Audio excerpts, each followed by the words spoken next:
Respected scholars, brothers and sisters, Assalamu alaikum wa rahmatullah wa barakatuh. Arguably the greatest myth ever created concerning Shi'ism is the myth that the Shi'a were formed by a Yemeni Jew called Abdullah ibn Saba.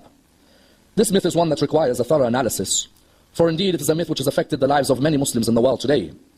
And indeed a topic which requires an examination from a number of angles. For indeed it is a topic which affects us theologically, legally, ethically, as well as spiritually. And indeed a topic with a historical basis and a contemporary significance. Until today, many people in the world outside of the school of Ahlul Bayt believe that the Shi'a were originated by a Yemeni Jew called Abdullah ibn Saba. Until today, there are a number of books which are published which are actually titled The Shi'a of Ibn Saba, or the Saba'is, or the formation of the Shi'a by Abdullah ibn Saba. When many Shi'a hear the name Abdullah ibn Saba, they begin to wonder, who is this personality? As in the eyes of many Shi'a, there is no way that they were formed by a person who was originally a Jewish man from Yemen. However, many non-Shi'a actually believe that the Shi'a were formed by this Yemeni Jew, who was the man who inspired many of the Shi'a to honor Imam Amir al-Mu'mineen, who inspired many of the Shi'a to believe in what they believe in today, who wrote for the Shi'a many of their beliefs theologically, and is a man who had a major influence on Islamic history, especially at the time of Uthman and after the death of Uthman in the time of Ali. Would you believe that if you were to go to certain Islamic countries in the world today, and when you introduce yourself as a Shi'a, the reply that would come is, so you are the people who were formed by Abdullah ibn Saba. When you reply and ask, sorry, who is Abdullah ibn Saba? They say, you the Shi'a know who he is. He's a Yemeni Jew and he's the one who originated your teachings. Many Shi'a would turn around and say, hold on, my teachings are originated from the Prophet and continued in the line of the family of the Prophet. Yet you would find many would come forward and say that no, if you were to read the books of history, especially a book like Tariq al-Tabari, Saif ibn Umar introduces Ibn Saba. And Ibn Saba is the man who caused the friction in the lives of many Muslims. Because what do they say? They say when Aisha and Ali fought each other, it wasn't because Aisha and Ali didn't like each other. No, it was a Yemeni Jew who caused them to hate each other. Typical Muslims throw the Jew always in the middle. You find that the idea was what? The idea was that the Yemeni Jew is the one who caused all the trouble. Aisha and Ali used to respect each other. Abu Dhar and Uthman used to respect each other. Ammar and Uthman used to respect each other. Abdullah ibn Mas'ud and Uthman used to respect each other. The man who came and caused the trouble for the Muslims in those early years was a Yemeni Jew. And that Yemeni Jew, Abdullah ibn Saba, is the man who formed the Shi'a. And that's why today, there are still certain lecturers in Islamic universities, especially if you go towards Saudi Arabia, where they tend to preach such nonsense. You find that especially in countries like that, they will say, the Shi'a are formed by Abdullah ibn Saba, a Yemeni Jew who came and caused major trouble in Islamic history. Let's examine this and dissect this topic in complete depth. Many people today in the world have become aware of the Shi'a. About 30, 40 years ago, one may argue, the term Shi'a was not known by many at all. If you went to many parts of the world, it was rare for people to know the term Shi'a. Yet ever since 1979, you found that more and more people became aware of a group of people by the name of the Shi'a. You find that when people became more and more aware, this increased, as in the more you found wars which originated in countries like Iraq or Iran or Lebanon, you found more and more people becoming to hear of Shi'a theology, or Shi'a thought, or Shi'a ethics, or Shi'a leadership. Therefore you found many people began to re-question the myths which they had been taught about the Shi'a. Arguably the highest and the greatest myth that exists until today is which one? Is the myth of Abdullah ibn Saba. The idea that the Shi'a were begun by a Yemeni Jew called Abdullah ibn Saba. We ask the question, Abdullah ibn Saba, who is the man who narrates Abdullah ibn Saba started the Shi'a? There's only one man who narrates him, and that is Saif ibn Umar al-Tamimi. Saif ibn Umar is the man who says that Abdullah ibn Saba started the Shi'a. When we hear Saif ibn Umar is the one who started this, we need to examine his life, isn't it? As in, I want to know, who's this Saif ibn Umar? Is he someone trustworthy? Because if he's someone trustworthy, then maybe he has a point. As in, forget if I was Shi'a or Sunni. If I wasn't Shi'a or Sunni, and I see that Abdullah ibn Saba started the Shi'a, and that who told me he started the Shi'a? Saif ibn Umar. I go and research Saif ibn Umar to see. Imagine I'm a Sunni now. I go to research Saif ibn Umar. Saif ibn Umar, no man like him in Islamic history has been accused of being a liar, a heretic, an atheist, a weak narrator, untrustworthy like Saif ibn Umar al-Tamimi. This Saif ibn Umar lived up until the time of 170 after Hijrah, and this man was known to be a liar and a heretic. And yet you find someone like Tabari, through the chain of someone like Sari ibn Ismail, then Saif ibn Umar, they would take from Saif ibn Umar, and they take about Abdullah ibn Saba. Look at the scholars of Ahlul Sunnah. Look what they say about Saif bin Umar, the man who said Abdullah bin Saba started the Shia. They say Saif bin Umar, according to Yahya bin Mu'in, Al-Hakim, Abu Dawood, An-Nasa'i. You find, for example, Ibn Habban, all of them say Saif bin Umar is a forger and a liar. Do not take any narration he gives. All of them. They say Saif bin Umar, what was he? He finds gaps in Islamic history and he makes stories in the middle to make certain personalities look good and other personalities look bad. Remember a few nights ago I mentioned Ibn Abi al-Awja. I said that Ibn Abi al-Awja said, I have forged so many hadiths that I made the halal haram and the haram halal. I made people fast on the day of Eid and I made people do Eid when they should have been fasting. This man lived at the same time as him. These people were known as malicious liars. And do you know how they used to lie? if you pay them a certain amount of money, they will change a story in history, which everyone believes in, they'll change it to suit a particular personality. Someone says to me, saying, Ammar, what do you mean? This man, if you look within his history, Saif bin Umar, has got some of the most ridiculous stories you will ever hear.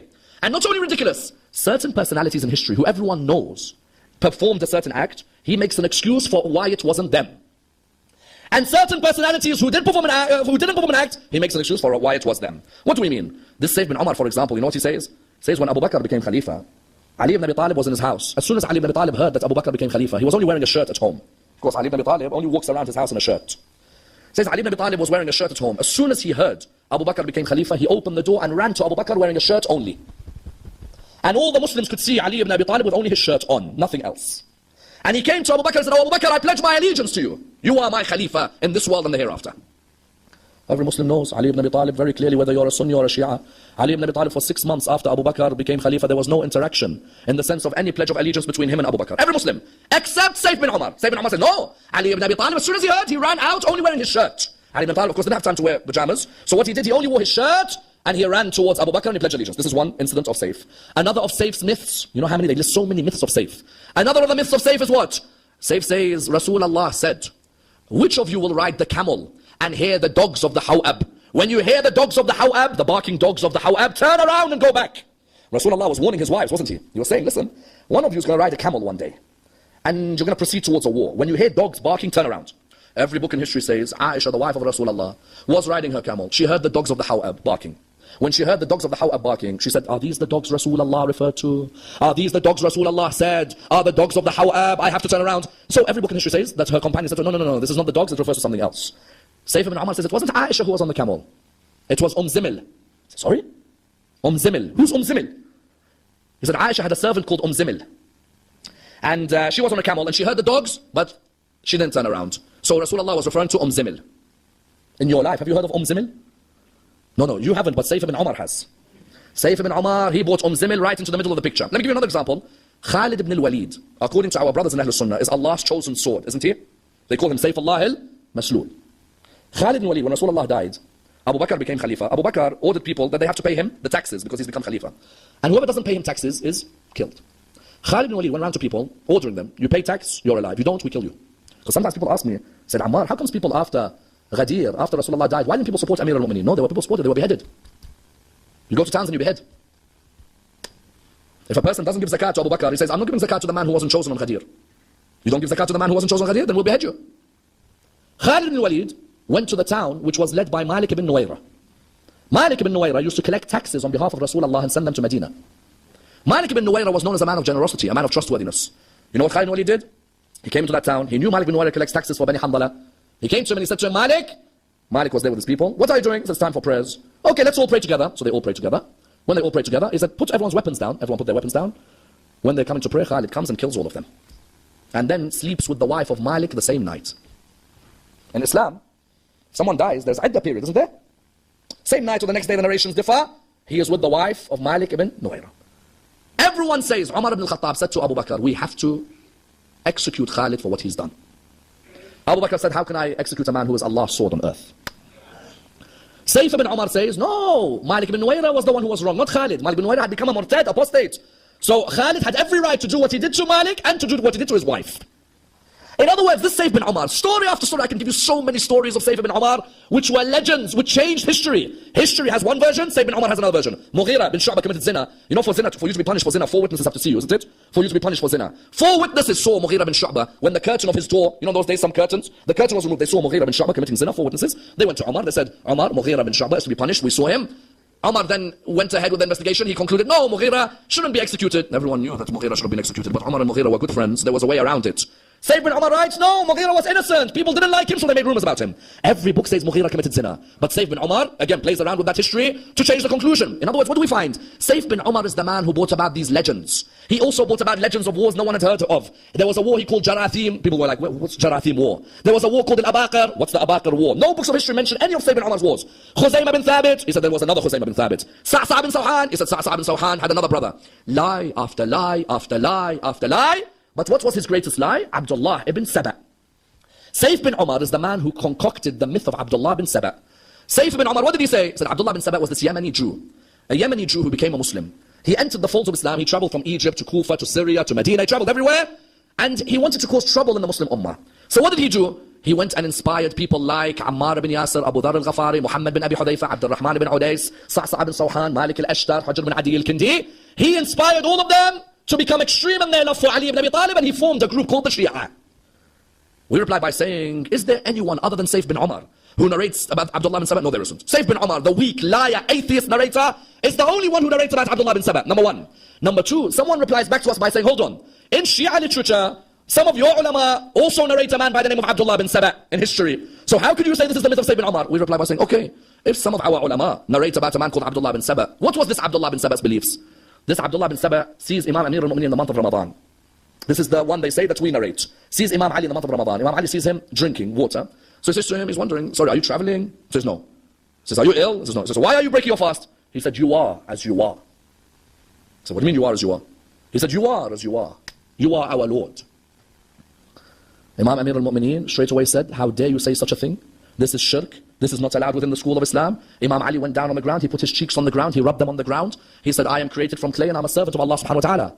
Even our books say, if there wasn't Ibn Saba, Imam Ali, one narration says that Imam Ali burnt Ibn Saba because of his heretic beliefs. Another says not burnt, Imam Ali exiled Ibn Saba so that he's nowhere near Shi'ism. In other words, those who come and say that Ibn Saba is a Shi'a, which Shi'a believes Ali ibn Abi Talib today? Do the Imams believe Ali ibn Abi Talib is God? If you're saying Ibn Saba originated me, that means I should believe that Ali ibn Abi Talib is God. No, not at all. None of us believe that Amir al-Mu'minin is God. Amir al-Mu'minin is a servant of Allah subhanahu wa ta'ala, a creation of Allah subhanahu wa ta'ala, above the creation, below the creator. So someone came and said, therefore, that the Shia will become Ibn Saba. No. If Ali ibn Abi Talib knew there's someone called Ibn Saba, and that Ibn Saba is saying Ali ibn Abi Talib is God, astaghfirullah, then Imam Ali ibn Abi Talib makes sure that that person is either burnt. If we say he doesn't do the had of burning, then Imam Ali exiles this person away from the Shia. Which Shia in the world today, who you claim came from Ibn Saba, which Shia comes and says Ali ibn Abi Talib is God? That is an extremist tendency which has nothing to do with the Imami line.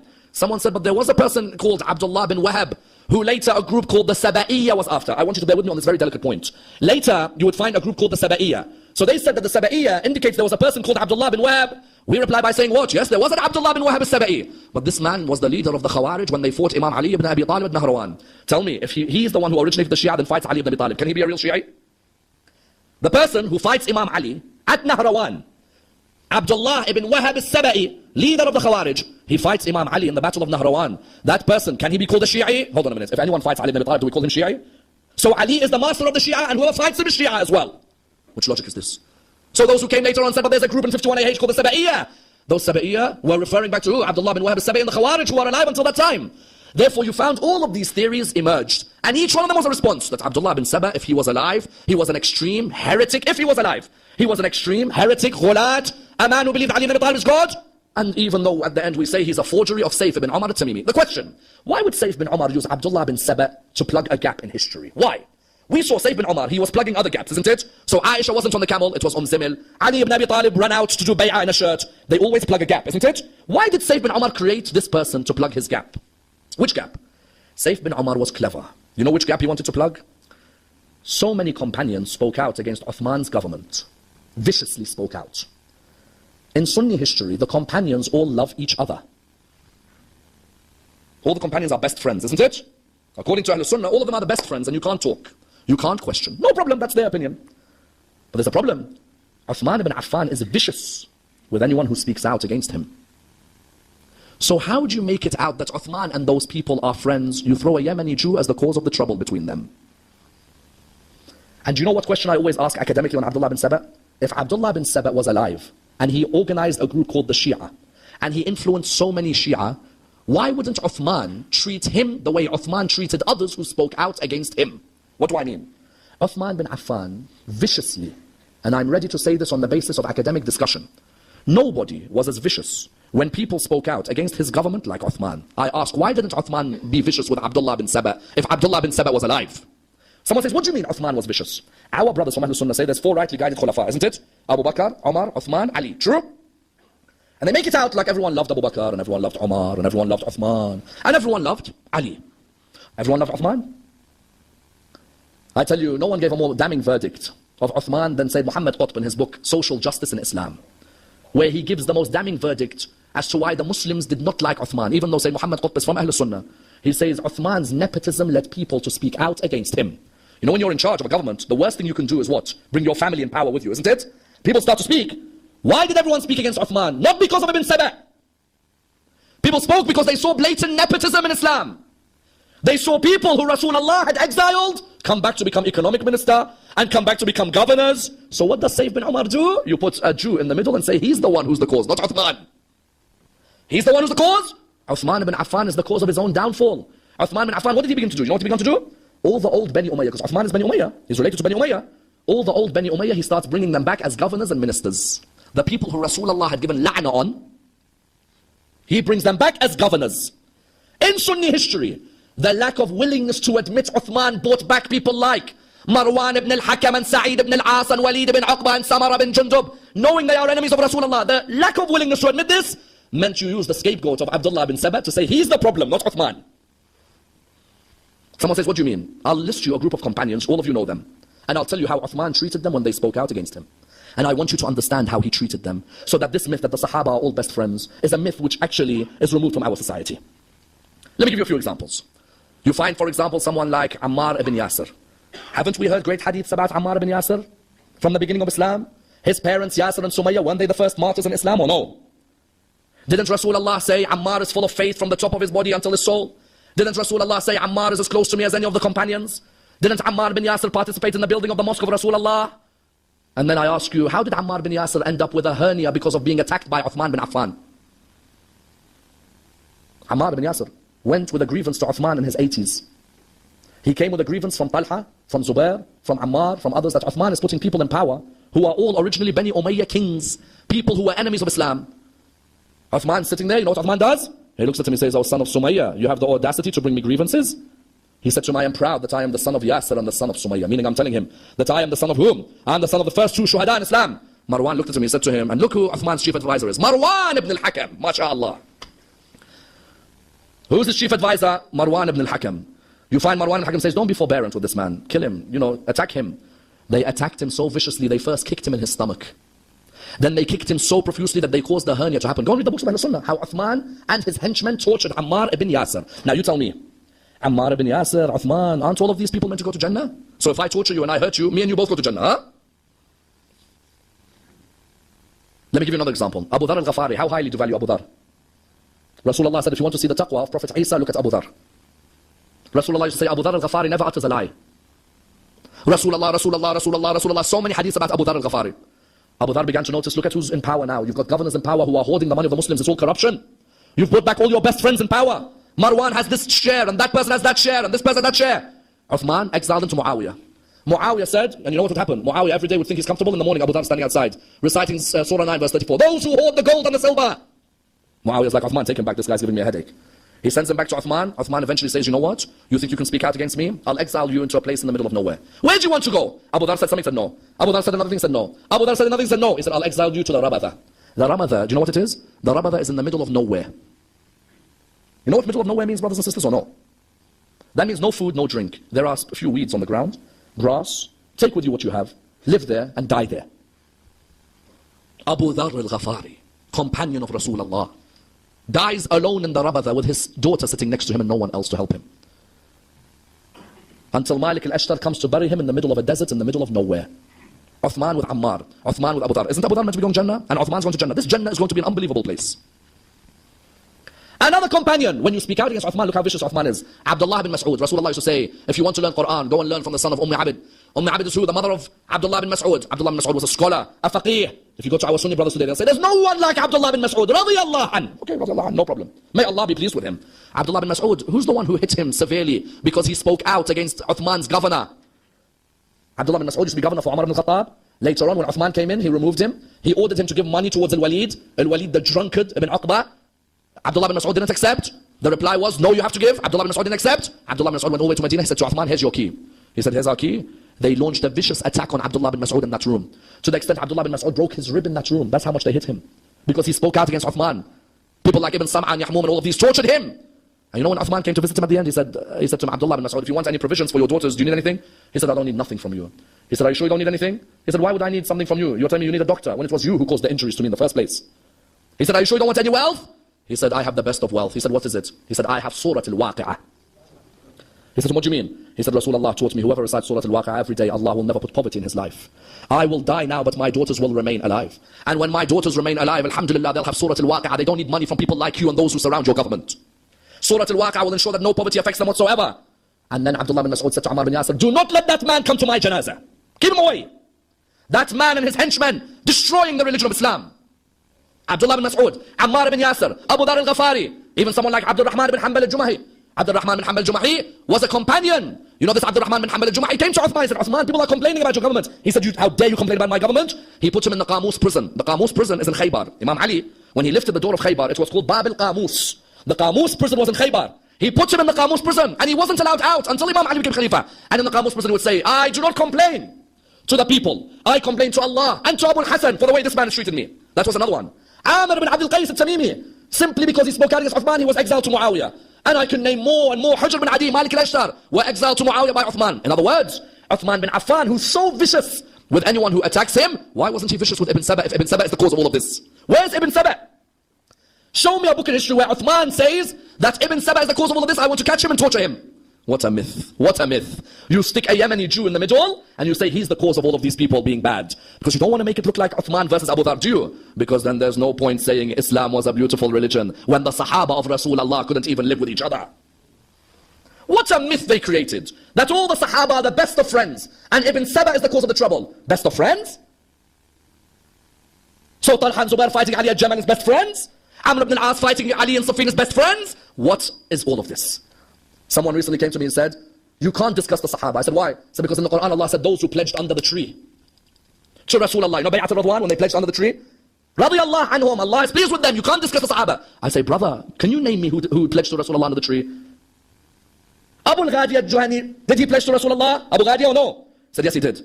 I said, but the same Abu Ghadi killed Ammar ibn Yasir. So what, Ammar who pledged and Abu Ghadi who pledged both go to Jannah when one killed the other?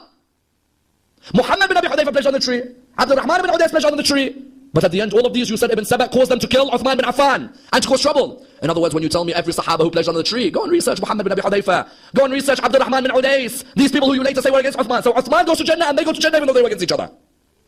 In other words, brothers and sisters, what do we find? The Shia had nothing to do with Ibn Saba. Rather, Uthman's mistakes made certain historians choose to make a man called Ibn Saba, who they said was the cause of the friction between the Muslims, who they said was the cause of the trouble between the Muslims. And that's why when you look in Islamic history, an interesting theory was put by Dr. Kamal al-Shib and who else? Dr. Kamal al-Shibi and Dr. Ali al-Wardi, academics in their own right. They put forward an interesting theory. They said Abdullah bin Saba may have been a forgery in the name of Ibn Sauda, who is Ammar ibn Yasir. Please listen to their theory. They say yes, there might not have been a person called Abdullah bin Saba. But sometimes Abdullah bin Saba is referred to as the son of the black woman, Ibn Sauda. Ammar ibn Yasir in the Battle of Siffin is also called Ibn Sauda. Could it be that they renamed and they forged a character who they could attack without attacking Ammar bin Yasir directly? It's a fundamental point. Ammar bin Yasir spoke out against Uthman, isn't it? But you can't say Ammar spoke out. So what you do is you concoct a character whose features are similar to Ammar, and you then attack that character, but indirectly you're attacking Ammar bin Yasir. Ammar bin Yasir in the Battle of Siffin was on the side of Imam Ali, Muawiyah was on the other side. Muawiyah never calls him Ammar. They used to all call him Ibn Sauda, the son of the black woman. Why? Because they know if you call him Ammar, Rasulullah has a hadith, Ammar will be killed by infidels. The war would be over, isn't it? So Amr ibn al-As keeps calling him Ibn Sauda. There's a theory that Ibn Sauda and Abdullah bin Saba is a reference to Ammar bin Yasir. And that was the theory of Dr. Kamal al-Shibi and Dr. Ali al-Wardi. The point being what? The point was that Abdullah bin Saba at the end is a forgery.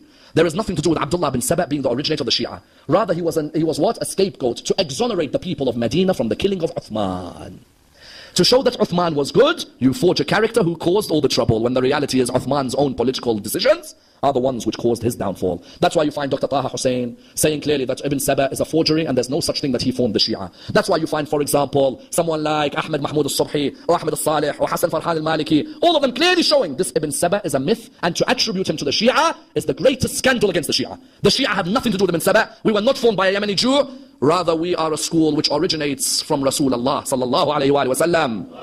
Allahumma salli ala Muhammad wa ala Muhammad. Who are the Shia? The Shia are those who originate from Rasulullah. They sought to follow the Sunnah of Rasulullah, but they saw that the way to follow the Sunnah was through following the guide who Rasulullah appointed before he died, Amir al-Mu'mineen. So they called themselves the Shia of Ali in the idea that they were following Ali to reach the path of Rasulullah. Those who come and say Ammar and Abu Dhar were affected by Ibn Saba, I ask them one question. Ammar ibn Yasir and Abu Dhar, if they were affected by Ibn Saba, Ibn Saba only came to their life in the 30th or 29th year after Hijrah. They were already Shi'a of Ali from the day of Saqifa. From the day of Saqifa, Salman, Abu Dhar, Ammar, Miqdad, they were all Shi'a of Amir al-Mu'mineen. They didn't need a Yemeni Jew to come and tell them what Ali ibn Abi Talib is. They were already on the side of Ali ibn Abi Talib on the day of Saqifa. Therefore, for someone to say Ibn Saba made Ammar love Ali, made Abu Dhar love Ali, made Sa'sa love Ali, made Muhammad ibn Abu Bakr, on the contrary, these people were loyal to Amir al-Mu'mineen years before Ibn Saba even came on the Muslim scene. If Uthman thought Ibn Saba was a threat, he would have called out, attack Ibn Saba, kill Ibn Saba. There's no mention of Ibn Saba whatsoever. And that's why when you come towards someone like Imam al-Hussein, you ask, if Shi'ism was formed by Ibn Saba, then did Imam al-Hussein raise a banner and say, we are fighting in Karbala for Ibn Saba?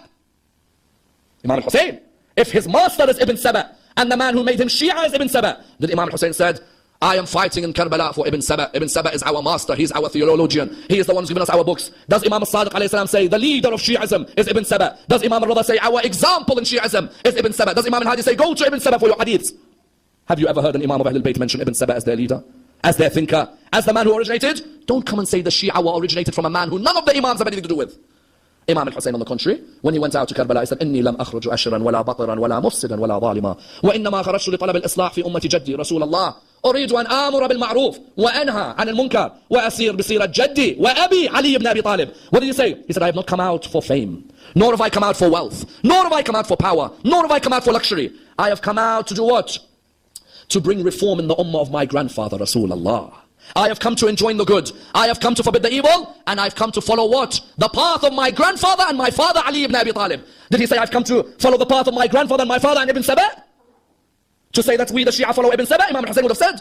Imam al-Hussein would have clearly said that we are those who follow Ibn Saba. No. أسير بسيرة جدي وأبي علي ibn Abi Talib. You want to know where the real Shia originate from? They originate from Rasulullah saying, I leave behind for you the Quran and my Ahlul Bayt. And the Shia are those which the Quran says, إن الذين آمنوا وعملوا الصالحات أولئك هم خير البرية. Those who perform, those who believe and perform good deeds, they are the best of the people. Rasulullah was asked, who are they? He said, Ali and his Shia. Those are the best of people. That's who the best of the Quran was revealed about. Therefore, this myth of Abdullah bin Saba is a myth which has nothing to do with us, rather is a forgery of Sayf ibn Umar al-Tamimi, something we have absolutely nothing to do with. If a person wants to know about the origin of Tashayyu', let them hold on to the Quran and the Ahlul Bayt and the teachings of the Ahlul Bayt, and then they'll see the origin of Shia thought. We pray to Allah subhanahu wa ta'ala to raise us with Muhammad and al-Muhammad, to allow us to be amongst those who follow their message in this world and the hereafter. We pray to Allah subhanahu wa ta'ala for our brothers around the Islamic world, especially our brothers in Syria and Burma, Pakistan, Iraq, to unite them on the banner of Muhammad and al-Muhammad. We pray to Allah subhanahu wa ta'ala the Surah al-Fatiha, but before it the loudest of your salawat.